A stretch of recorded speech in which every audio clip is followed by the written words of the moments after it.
Hi, everyone, and welcome to Story Stalking, a division of Dead to Rights, the podcast video for the crime genre industry. I'm your host, Donna Carrick, and if you'll remember last time, we left off with part one of Brainworm, the novella by M.H. Callway, Madeline Harris Callway, which appeared in the Key of 13 by the Mesdames of Mayhem, Carrick Publishing, 2019. And I'm pleased to be back with you today to read to you from part two of Brainworm. So I hope you'll enjoy it. Stay with me. Fiona shut the front door against the weather. The dark inside felt oppressive. She could barely make out the white trail of snow Cherie had tracked through the entryway. But there on the tiles, she spotted Cherie's shiny new house key. The old fool must have dropped it. She snatched it up and shoved it in her pocket. She couldn't take any more of her damn nonsense. She really couldn't. A clatter of pots and pans rose from the back of the house. Cherie was messing about in the kitchen, occupied for the moment, thank God. Fiona kept her coat and boots on. The air felt chill. Peering through the dim light of the entryway, she saw that someone had set the wall thermostat to 15 Celsius. Madness!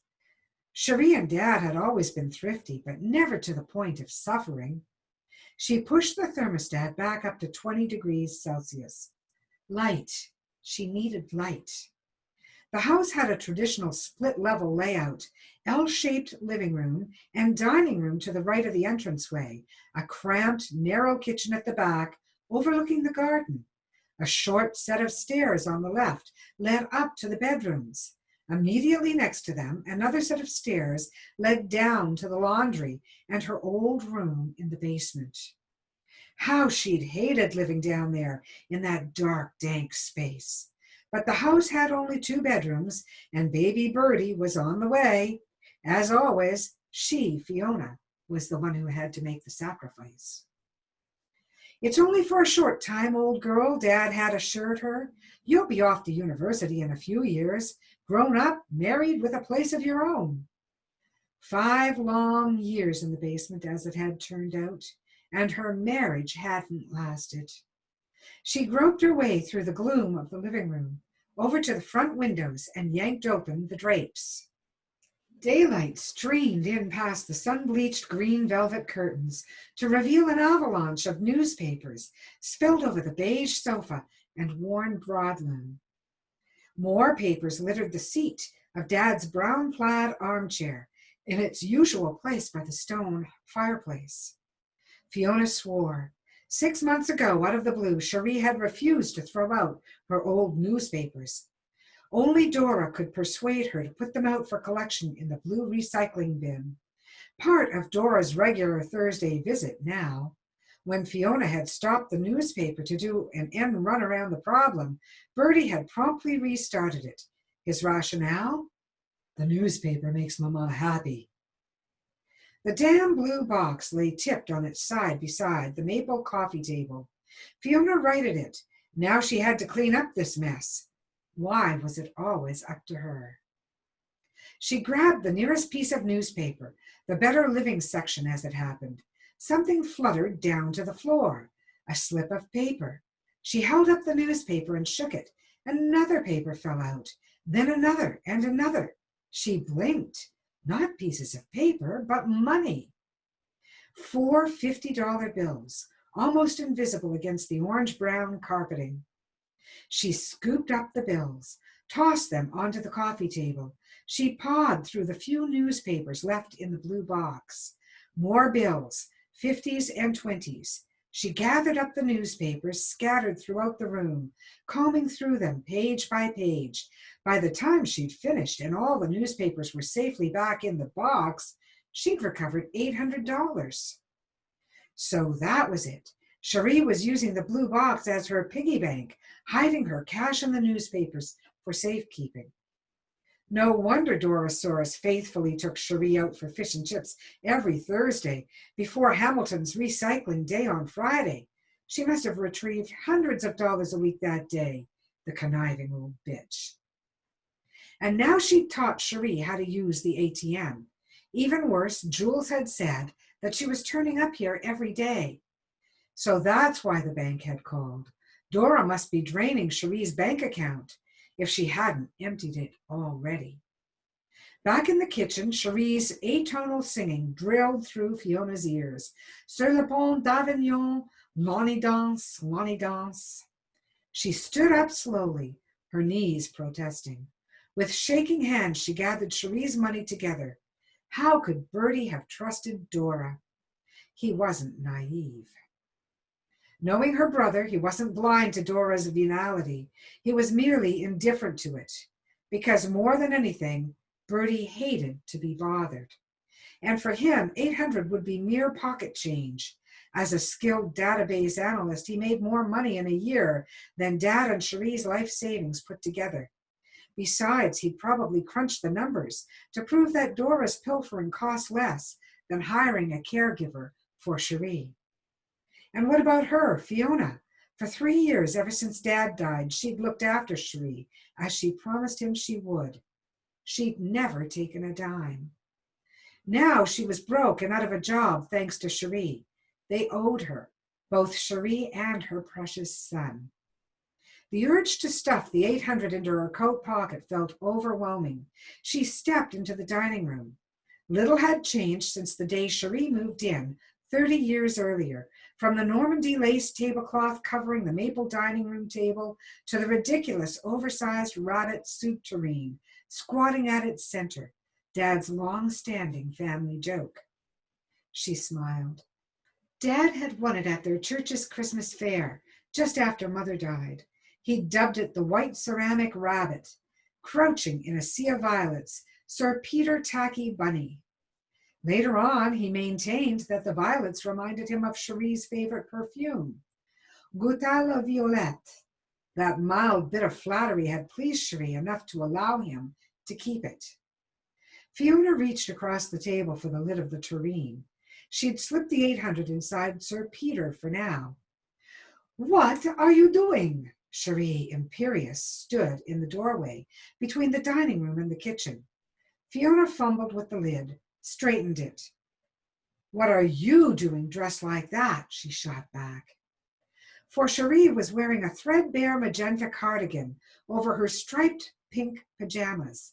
She'd tossed her mink coat onto the kitchen floor, but kept on her winter boots.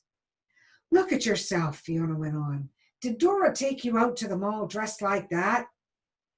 Dora looks after me, not like you. Really? Dora dumped you at the mall. She let you walk home in a snowstorm, dressed like a street person. Cherie's pinched, wrinkled face contorted. Give me my money. Give it to me. She lunged across the table. No. Fiona held the bills out of her reach. You're out of your mind. Hiding 800 in a bunch of old newspapers. I'm putting this money back in the bank and putting a stop on your account. You can't handle money anymore. Fiona slipped the bills into her pocket. Cherie's purplish lips made a thin line. You are a thief. I shall tell Dory. Me, a thief? Dora's the thief. How much did she get you to take out of the ATM today? The front door lock clunked open. A blast of cold air followed by heavy steps in the entranceway. Cooey! Where are you, my turtle dove, my love? Dora Mason's loud voice echoed through the house. Her broad Cockney accent had always struck Fiona as unbearably fake, but perhaps her comedy theater persona went along with being a retired drama teacher. We're in here, Fiona said. Dora stomped into the living room, not bothering to remove her heavy winter boots and down coat. She was a large woman, taller than Fiona and much broader and sturdier. She pulled off her maple leaf patterned toque, shoved it into her shopping bag, and fluffed her short gray curls. Put on the kettle, my love, my turtle dove. She bustled into the dining room without acknowledging Fiona's presence. Let's make ourselves a nice cup of rosy lee. You've got a nerve showing up here, Fiona said. You let Mama walk home in the snow, alone. I did not, did I, my turtle dove? Dora said to Cherie, who dipped her head and smiled. Come and give us a proper hit and miss French way. The two of them embraced, air kissing each other's cheeks. Julian saw, and Jules did too, Fiona said. Dora's mouth twisted. Oh, them two ginger beers. Queers, she winked at Cherie, who tittered. And you changed the lock on the front door, Fiona went on, without telling me. You're deliberately coming between Cherie and her family. Never, Dora drew herself up. I was looking out for Cherie's safety. Yesterday I found her wandering around the mall, all by her lonesome. She'd lost her key, she had. Couldn't get home and couldn't get back in the house. I did what any decent person would have done and called the locksmith. Got your mom back home, nice and cozy. I'd say you owe me thanks. Why didn't you call me? Because you're always so rude to me, isn't she, my turtle dove? Oh, yes, Cherie piped up. And you fly in here whenever it pleases you, Dora went on. I'm the one here every day, looking after her, just like she was me own mom. You're 73 and she's 70, Fiona said. Who paid for the locksmith, you or Mama? A shrewd light crept into Dora's small black eyes. She turned her back on Fiona and shepherded Cherie into the kitchen. I am making ratatouille, Cherie announced.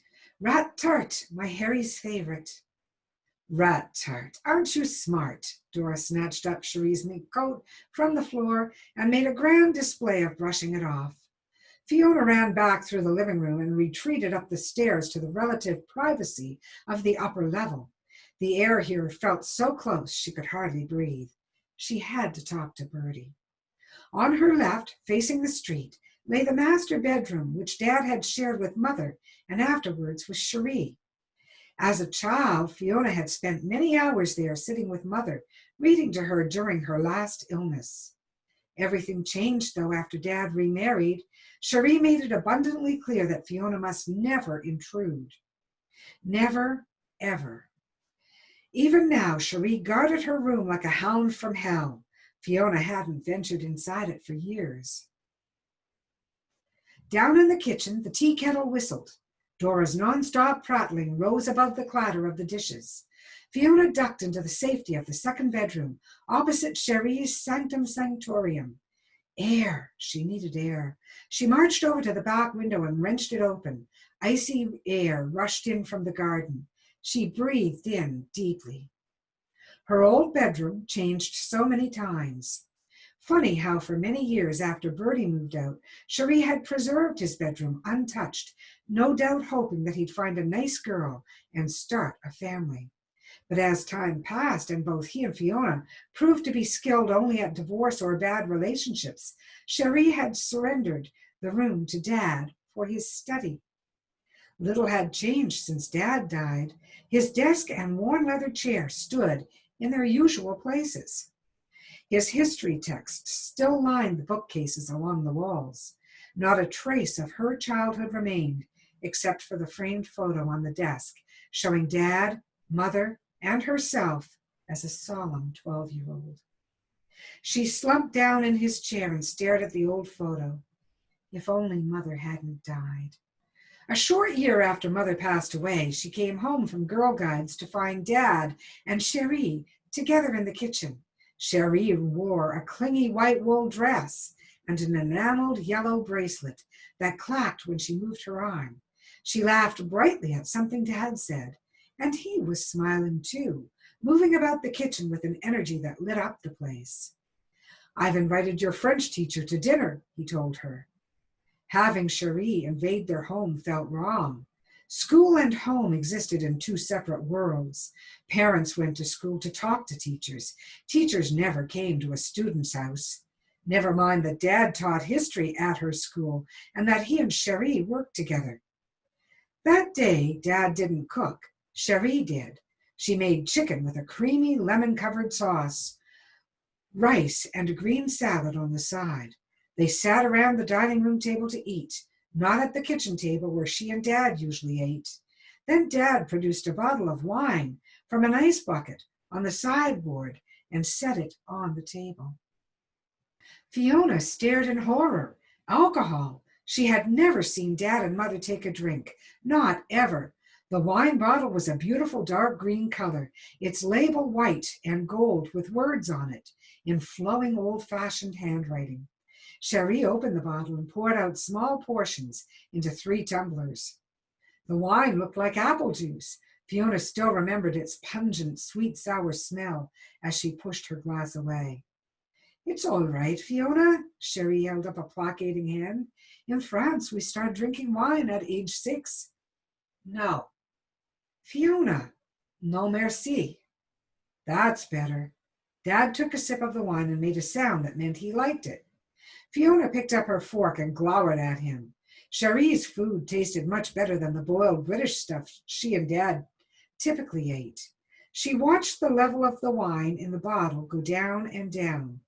After dinner, she retreated to her room, burying herself in a book for what seemed like ages, until Dad and Cherie knocked at her door, both wearing their overcoats. I'm walking Cherie home, old girl. Back in 5.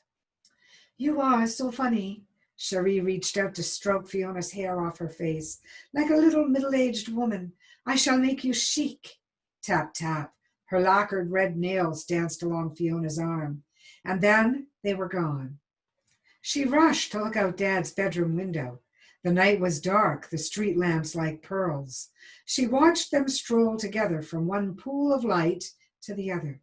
Dad was holding Cherie's hand as they leaned against the wind. The wind tore through the maple trees along their street. Bright yellow leaves swirled down the middle of the road, littering the sidewalk, covering the parked cars, coating the landscape, claiming everything for their own. Fiona shivered in the wintry air blowing in from the study window. Cherie had never made her chic. It suited Cherie's purpose to keep me frumpy, Fiona thought. After all, she was Dad's child from his first marriage, and thus past history, while Cherie was the sparkling present. Many times she'd introduce Fiona to strangers as her sister. Even at age 60, she'd done it, and Dad maintained Cherie loved her. She'd fooled him all right. Fiona slammed the window shut. Look at Cherie now, she thought. She could introduce her as her grandmother, and no one would doubt it. Mother's old Singer sewing machine, tucked away in its maple cabinet, rested, as it always had, under the window. Glancing down, Fiona noticed a white water stain marring its surface. Cherie's African violet houseplant was gone. Who had removed it? Dora, of course. What else had that sticky-fingered old bat taken? Fiona tore open the desk drawers one by one. Nothing seemed to be missing. Dad's fountain pen and the Nazi dagger he used as a letter opener were still there. Perhaps Dora had pinched a valuable book from Dad's collection.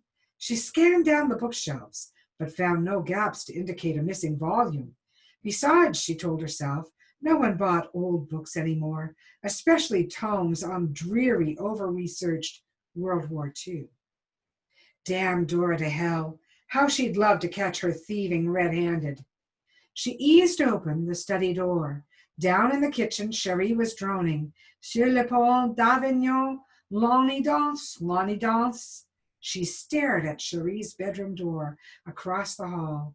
How long since she'd peeked inside? A year, maybe? Longer? Damn it, this was her house, too. It was now or never. She slipped across the hall. A quick turn of Cherie's doorknob, and she was in. Her breath caught in her throat. The double bed was a riot of filthy sheets and laundry. Stalactites of dust and cobwebs dangled from the ceiling, and the faded blue carpet was so encrusted with dirt it seemed to be coated in kitty litter. Oh my God, she was going to be sick. How could Cherie live this way, she who once had been so fastidious? Fiona rubbed her nose against the stale odor. What had she hoped to find in here? Treasure? Forget it. She turned to leave. In the detritus of jewelry and used tissues littering the dresser, she spotted a white, unblemished letter. She snatched it up. The envelope was addressed to Bertie, not to his home in Oakville, but here to this address, to Hill Street. What had her little brother been up to? Someone had already slit open the envelope. She yanked out the single-page letter. Dated 2 weeks previously, it had been sent from an auction house in London, England.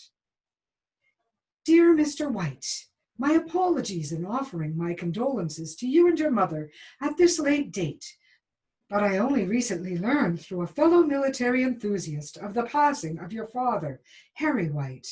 As you know, over the last several years, I was able to assist Harry in the sale of a number of World War II military decorations and assorted memorabilia, which brings me to the secondary purpose of this letter.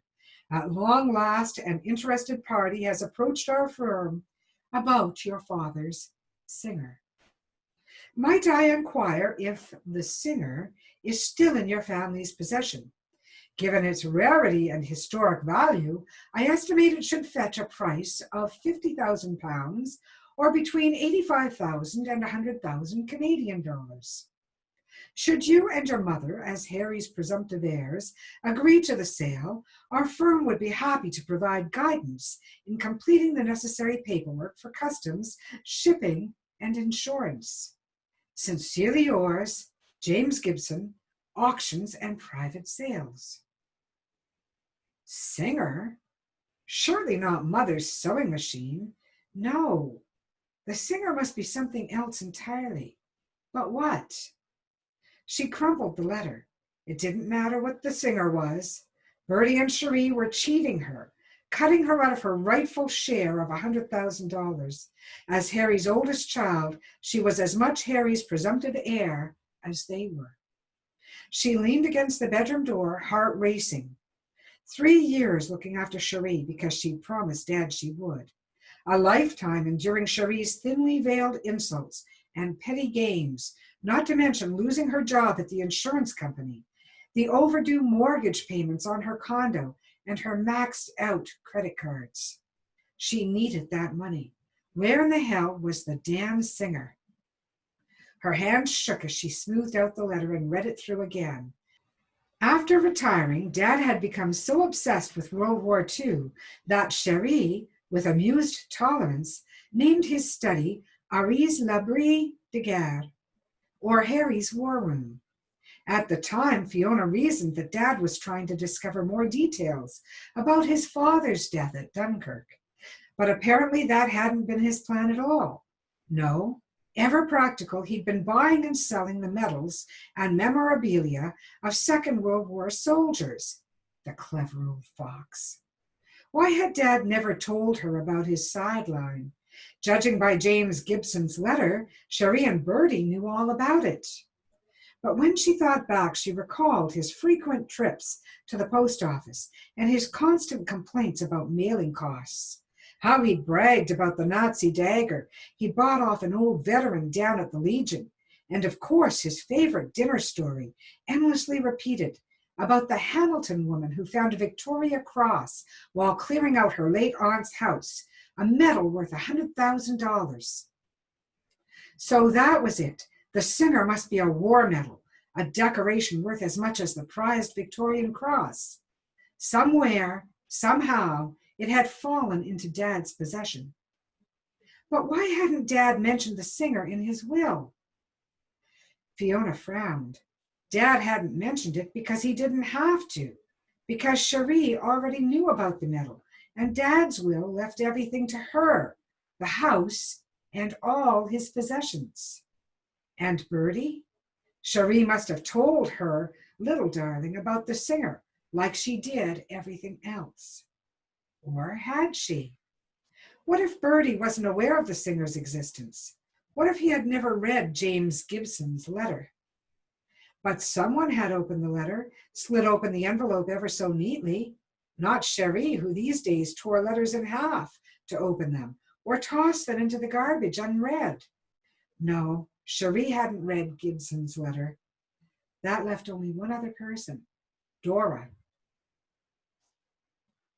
So that's why Dora had asked Bertie for Mother's Singer sewing machine. She needed to remove it to cover her tracks in case Cherie blurted out to Bertie that Dora had taken the singer. Old age and cunning indeed. Bertie, the high-flying IT genius, outsmarted by a schemy, greedy pensioner. But dear Dory had made a mistake. She hadn't destroyed James Gibson's letter. She had placed it on the bedroom dresser where Cherie, in her distracted state, might have dropped it. By the time Bertie found out and read the letter, or James Gibson wrote him again, the medal would be long gone, spirited out of the house in Dora's scruffy shopping bag. So why was Dora still hanging around? Selling the medal will yield her more money than years spent rifling through Cherie's recycling bin. There was one staggeringly simple explanation. Fiona could not help smiling. Dora hadn't found it. And Cherie could have stashed the medal anywhere. Dora must be desperate to prize the singer's hiding place from the labyrinth maze of Cherie's dementia. Well, the best of British luck to her. Fiona thrust the letter into her pocket next to Cherie's money. That 800 was going to be payback for putting up with Mama, and the singer medal too. But where to start looking? Her phone shrilled in her pocket. She yanked it out to silence it. The bank again. Damn. What if they'd heard her phone downstairs? If they found her in here in the master bedroom, Cherie would go crazy, scratch her, strike her, the way she did last week after the washing machine incident. And what would Dora do? Cheerfully stroke Cherie's hysteria. Probably join in the attack. She crept out into the hall, but not quickly enough. What the hell's going on? Dora stood at the bottom of the stairs, a large apron tied over her bulky wool sweater and jeans. What do you think you're doing snooping around in Cherie's room? How dare you talk to me like that, Fiona shouted. This is my house, my home, you interfering bitch. Dora chuckled. You see how she behaves to me, my turtle dove? And me, the one that looks after you, the only one who cares. In the kitchen, Cherie sang tunelessly, Sur le pont d'Avignon, l'on y danse, l'on y danse. Fiona started down the stairs. She mustn't show fear. That was Mama's bank calling to tell me how much money you've stolen from her down to the penny. I'm headed there now. Dora's beefy face darkened. Her thick hands curled into fists. She's going to hurt me. She's really going to hurt me, Fiona thought. Fiona! The front door swung open. Julian and I are waiting for you to come over. Jules the lad stepped into the doorway. I'm up here. Fiona's voice had faded to a squeak. Dora uttered a snort, but she blocked Fiona's way. Julian's getting antsy, the lad said, holding the front door open. Get out of my way, Dora. Dora eased her bulk to one side, leaving barely enough room for Fiona to squeeze by. Fiona rushed outside. By the time she was standing on the front porch next to Jules, her breath was coming in gasps. Her heart pounded all the way down the stairs. What was that all about? Jules asked when they reached the bottom. I don't know. Fiona ran a hand through her windblown hair. I think she meant to kill me. Oh, come on. People don't murder each other on Hill Street, sweetie. Dora's just a puffed up old paper dragon. Don't let her scare you. Sure, Fiona thought. Jules, sorry, I can't do tea. Mama's bank called again. With everything that's happened, I forgot they wanted to see me. I have to drive up there now before they close. She moved toward her car but hesitated. Jules used to work at Sotheby's. He knew about antiques. Did you know that Dad was buying and selling war medals? Of course I did. He bored us to death chatting about it over the garden fence. Jules waved a hand. But war trophies are so not my thing. I mean, why would anyone want a Nazi dagger letter opener? A murder weapon, for heaven's sake. I told Harry if it were up to me, I'd gather up all that old war stuff, burn it, and bury the ashes. Unless it was worth 100,000, Fiona thought. Did Dad ever tell you about his Singer medal? You mean like the sewing machine? Jules frowned. No, he didn't. I've never heard of a Singer medal before. Tell you what, though, Julian might know. He's the history buff in the family. Her phone vibrated in her pocket. Yet another text from the bank. Bertie had arrived for the meeting.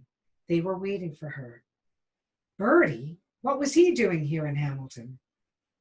Cherie's bank lay in the half-derelict shopping mall at the far end of Upper Paradise Road.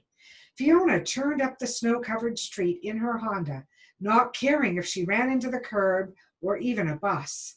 The mall's parking lot was almost deserted. The weather had driven the few remaining customers away. Plenty of empty spaces over by the entrance to Cherie's bank.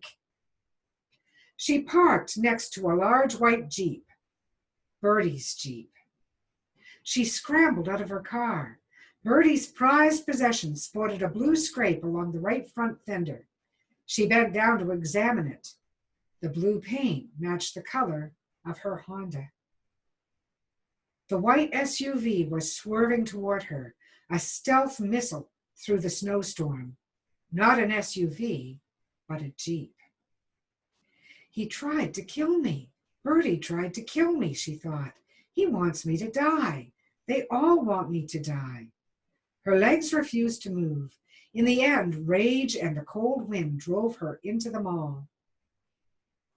Maxine Woods, Cherie's bank manager, was a tiny woman, her skin and hair so pale that she reminded Fiona of a wax doll. Her deep, throaty voice made such a startling contrast to her appearance that Bertie nicknamed her the Bride of Chucky, a demon doll character from a horror movie. Fiona stumbled through the bank manager's open office door. Maxine's loud bark, "Wipe your feet," made her jump. "Hello to you too," Fiona said. She squeezed into the cramped office, slamming the door behind her. She refused to knock the snow from her boots. Bertie was sitting in one of the two visitors' chairs opposite Maxine's desk, his thin fingers fiddling with a half-empty cup of the bank's coffee. So he'd been there a while. No doubt filling Maxine's head with lies, the sneaky little shit. "Aren't you going to say hello to me?" she asked Bertie. A flush rose above his shirt collar, but he refused to glance at her. As usual, he looked impeccable, his fair hair combed smooth, his thin mustache perfectly trimmed. His red parka draped over the back of his chair probably cost more than her entire wardrobe. She crashed down into the empty visitor's chair, zipping open her worn-down coat. "I had to make sure Mama was all right. That's why I'm late. Because Dora brought her here to the bank, then let her wander off alone to get lost in the blizzard, in her pajamas." "That's ridiculous," Bertie said. "It's true. Ask the two Julies," Fiona shot back. "Excuse me," Maxine cleared her throat. She looked like a child in the large leather chair behind her desk. "Your sister's right, Mr. White. Your mother did visit our branch this morning with another woman." She checked the sticky note on the folder in front of her. "A Mrs. Doris Mason." Yes, Bertie said. "Dora looks after my mother." "I look after Mama," Fiona put in. "Be that as it may," Maxine said, "Mrs. White was unhappy when we wouldn't increase her 500 ATM limit. She then tried to cash a check for a large amount of money." How much did she want?" Fiona asked. $10,000. In the ensuing silence, Maxine asked, "Is there a reason your mother requires this much cash?" "Absolutely not," Fiona said. Bertie said nothing, but his flush deepened. "The teller tried to explain to her that we don't keep this much cash on hand. Besides, she noticed a problem." Maxine drew a check from the folder in front of her and turned it so that Fiona and Bertie could read it. "This is not your mother's signature." The signature bore no resemblance to Cherie's tremulous scrawl. It was a rounded hand, the loops of the letters executed with flourish. "Dora signed that," Fiona said. "She forged Mama's signature. Admit that, Bertie." Bertie shrugged his shoulders in reply. "Well, not exactly," Maxine said. "Dora Mason presented us with this document." She pulled a legal-looking form from her folder. "It appears to grant power of attorney, or POA, to Mrs. Mason and to you, Mr. White." Fiona could not breathe. She recognized the broad strokes of Bertie's signature, and sure enough, the loopy signature belonged to Dora Mason. but in the space for her signature, Cherie had made only a spidery X.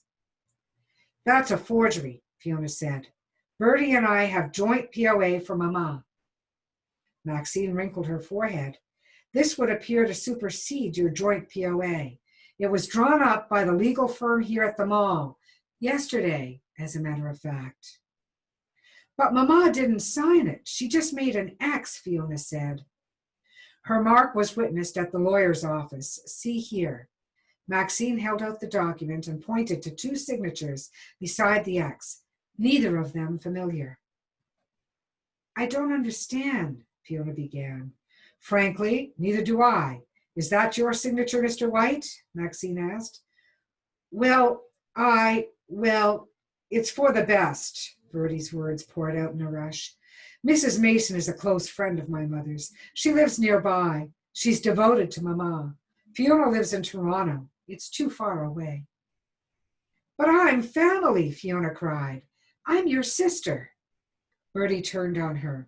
You're not my sister. What do you mean I'm not your sister? Dad, Harry, was our father. Mr. White, Maxine was staring at Bertie. Is Fiona your sister or not? A small muscle in his jaw twitched, a sign he was cornered. My half-sister, then. He was furious. Whatever problems you and your half-sister have between you, I must ask you to reconsider this POA, Maxine said. Your mother is clearly not in her right mind, and Mrs. Mason was very aggressive with my staff, demanding the $10,000. I question whether she has your mother's best interests at heart. How dare you, Bertie said. That POA is legal. It's what I want, and it's what Mama wants. You don't have a choice. You challenge me, and I'll go over your head. I'm personal friends with your vice president. I'll have you fired. He scrambled out of his seat and tore his parka off the back of the chair. He tripped over Fiona's feet in his haste to get out of Maxine's office. Fiona stood up. You can't let him get away with this. I'm sorry, there's nothing I can do. The POA appears to be legal, Maxine said. Of course you could always challenge it in court. I don't have the money for lawyers. Maxine stood up. Then my hands are tied. I am truly sorry, Fiona. Fiona tore out of Maxine's office. She caught up with Bertie in the tiled corridor between the bank and the exit to the parking lot. You conniving little toad, she screamed. He kept moving, but she grabbed his parka hood and hung on. She'd always been bigger and stronger than he was, and now she had the advantage of surprise. Let go of me, he wrenched himself free. She threw herself in front of him. Get out of my way. You tried to kill me. You rammed my car. Serendipity driving here, he smiled. An opportunity. She hit him. His face felt meaty under her fist. His mouth made a perfect O of surprise. She felt glorious. She hit him again, a heavy slap across the cheek that echoed through the deserted hallway. He caught her wrist before she could hit him a third time. His strength surprised her. You foul monster, he said. Screech and beat on me all you want. Nothing you can do will stop me. Nothing. Just watch me, she said. He shoved her away. You've always had an inflated ego. Just look at you, a frumpy nobody like Mama always said. You can't hang on to a job or a husband. You're such a loser. And you're a pussy. She crashed into him with her full body weight. He staggered back against the tiled wall, driving around in that honking big Jeep to prove you're a macho man. You're nothing but a tiny swinging dick. Like that. She held up the tip of her little finger. Bertie straightened his coat. Fuck you, Fiona. She turned and ran for the exit doors. Slipping and sliding on the snow-covered pavement outside, she rushed to her car. Her heart hammered as she waited for the wipers to beat the snow off her windshield. Bertie was coming out of the mall. She reversed madly, not caring if anything or anyone stood behind her. For a mad moment, she wanted to ram Bertie's Jeep, slam into it again and again until it collapsed in a heap of bolts and twisted metal. But self-preservation took over. She revved out of the parking lot and skidded onto Upper Paradise. An atavistic instinct propelled her back to Hill Street. How could she have been so stupid? Obviously, Bertie and Dora had been colluding for months. When Dora had asked for the Singer sewing machine, she hadn't meant to mislead Bertie, but her, Fiona. Cherie was overdue for the nursing home. Bertie didn't need her, Fiona, and her free labor anymore. He wanted to be rid of her, to grab everything for himself. And for money, Dora had been his willing tool. Fiona pulled up in front of the house. Dora's truck was still in the driveway. Bertie would only be seconds behind her. She gripped the steering wheel, her mind reeling. How could she fight the three of them? A rap on the passenger window made her cry out. But the dark shape wasn't Dora or Bertie, but Julian. "Are you quite all right?" he asked as she struggled out of her car. Snow dotted his scarf and tweed overcoat. No, I'm not all right," she swallowed. "There were problems at the bank, big problems." Julian looked troubled. "Look here, Fiona, I don't want to add to your burden, but this is vitally important. The lad told me you're looking for your father's Singer." Yes, the Singer. She wished Julian would go away. She needed to get back into the house, protect what was hers. "I thought he sold the thing years ago. I told him he mustn't store it at home, but he was so damn proud of it. The find of a lifetime, he told me. Singer only manufactured 500 of them during World War II. Fiona blinked. Singer only made 500 medals? No, my dear, you misunderstand. The Singer isn't a medal. The Singer is a gun. A gun, Fiona echoed. Yes, the U.S. Army believed that sewing machine companies could easily convert their operations to manufacture handguns. They commissioned the Singer to design a .45 caliber pistol. Singer came up with the model 1911A1, a remarkable prototype, but for various reasons it never went into production. A piece of history, to be sure, but still a gun, and therefore dangerous. You do see my concern. I've never seen a gun in the house. Good, very good. If you do find it, call the police immediately. Promise me you'll do that, Fiona. Fiona nodded. Her body had gone numb. She left Julian standing on the driveway, staggered up the ice-covered stairs, unlocked the front door, and let herself in. The house was in motion. Cherie was flitting about the living room, tossing newspapers in the air, chanting, "She took it! She stole from me." Dora stood in the front of the dining room table, her broad back to Fiona. She was stuffing a large and heavy object into her shopping bag. "She's stealing Sir Peter Tacky Bunny. He's mine." Fiona charged into the living room. Cherie barred her way, arms flapping. Fiona grabbed the old woman's hideous cardigan and tossed her aside like a rag doll. Saw her twirl and fall, stumble over Dad's easy chair. A loud crack as her head hit the stone fireplace. Dora turned toward them, her back to the dining room table. The rabbit tureen clutched in her thick arms. The gleam in her black eyes was not fear, but triumph. "I saw that. As God's my witness, you assaulted your mom. You're going to jail, and I, for one, will be singing Alleluia." Fiona flew at Dora, fingers grappling for that fleshy throat. But though old, Dora possessed a brute strength. She crashed the tureen into Fiona's side, making her cry out in pain. But fury burned away agony. Fiona struggled to get a grip on her precious rabbit, her hands slipping on the ceramic. For a moment they wrestled in an absurd tug of war. And then the bottom of the tureen fell free and shattered against the stone fireplace. The noise was like an explosion.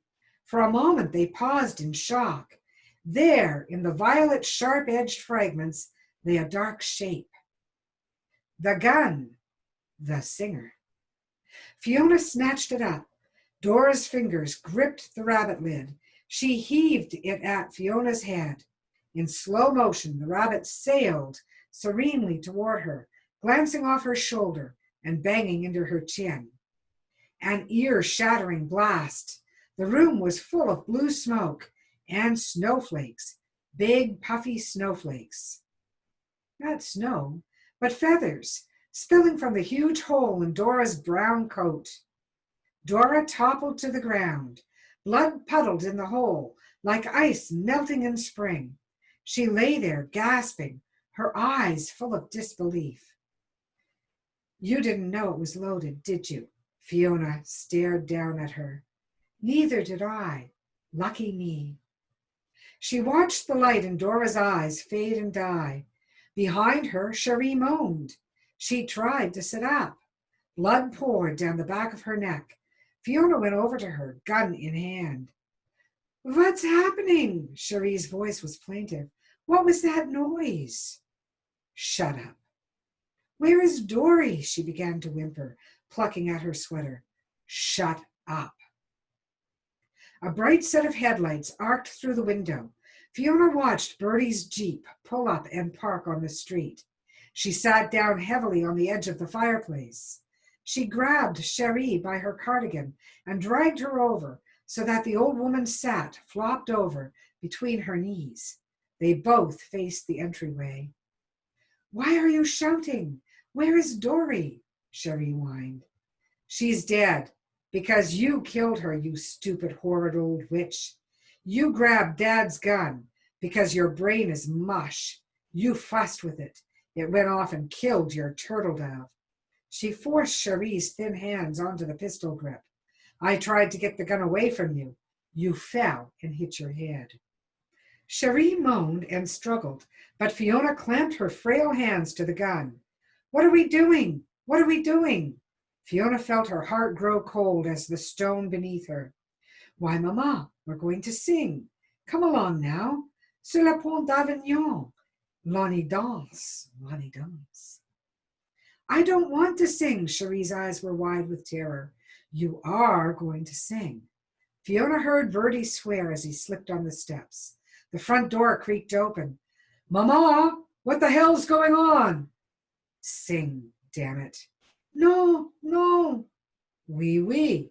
Sur le pont d'Avignon. L'on y danse, l'on y danse. Bertie came into the living room. His face went pale with shock. Now we're going to shoot your precious Bertie straight through the heart. She squeezed Cherie's finger on the trigger. The end. And that has been Brainworm by M.H. Callway, my good friend Madeline Harris Callway. I hope you've enjoyed it. It first appeared in this anthology, In the Key of 13, by the Mesdames of Mayhem, Carrick Publishing, 2019. And do look for Madeline's other works, including Windigo Fire, her novel. Thank you very much for joining us this week on Story Stalking, a division of Dead to Rights, the podcast video for the crime genre industry. And thanks also to Ted Carrick for his wonderful theme song, Eyes of Gold. Hope to see you next week.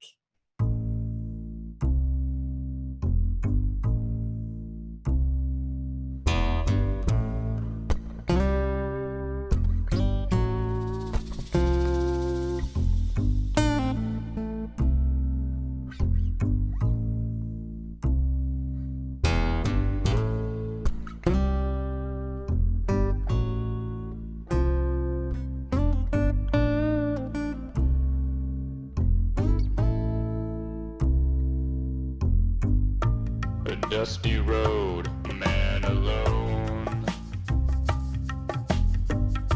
His vital signs go on hold.